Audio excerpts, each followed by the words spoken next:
ఇప్పుడు అంటే అందరం కెమికల్ రంగులతోటి హోలీ పండుగ ఆడుకుంటున్నాం గానీ, ఒకప్పుడంతా చెట్ల పూలు, పసుపు, గోరింటాకులు, మందార పూలు, శంకు పూలు, బీట్రూటు, సున్నం, బియ్యం పిండిలతోటి తయారైన న్యాచురల్ రంగులే వాడేటోళ్ళట. అన్నిటికన్నా ఎక్కువ గీ పూలతోటి రంగు తయారు చేసి వాడేటోళ్ళట.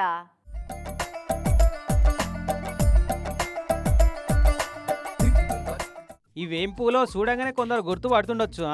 గవ్వే మోదుగు పూలే. వసంత మాసంలా అంటే ఇదే టైంలో చెట్ల మీద ఆకులు కాయలు అవుపడకుండా మొత్తం పూలతోటే నిండిపోతుంది చెట్టు. ఇక ఈ మోదుగు పూలను తెంపుకొచ్చి నీళ్ళలో మరిగిస్తే చిక్కటి నారింజ రంగు తయారవుతుందట. ఇవాళ ఇంత పసుపు సున్నమో కలిపితే 2-3 వేరే వేరే తీర్ల రంగులు తయారవుతాయి. ఇక అట్ట తయారైన రంగులే జల్లుకునేటోళ్ళట హోలీ పండుగ అప్పుడు వెనకట. ఈ మోదుగ చెట్టు ఆకులతోటే ఇస్తరాకులు కూడా కుడతారు.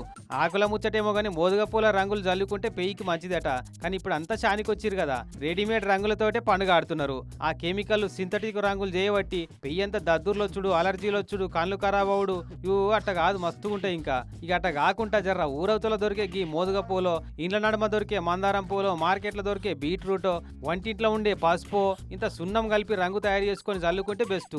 చూసిరు కదా, మరి ఛాన్స్ ఉంటే ఇంత తయారు చేసుకున్న రంగులతోటి పండుగను పండుగ లెక్క చేసుకోరు మరి.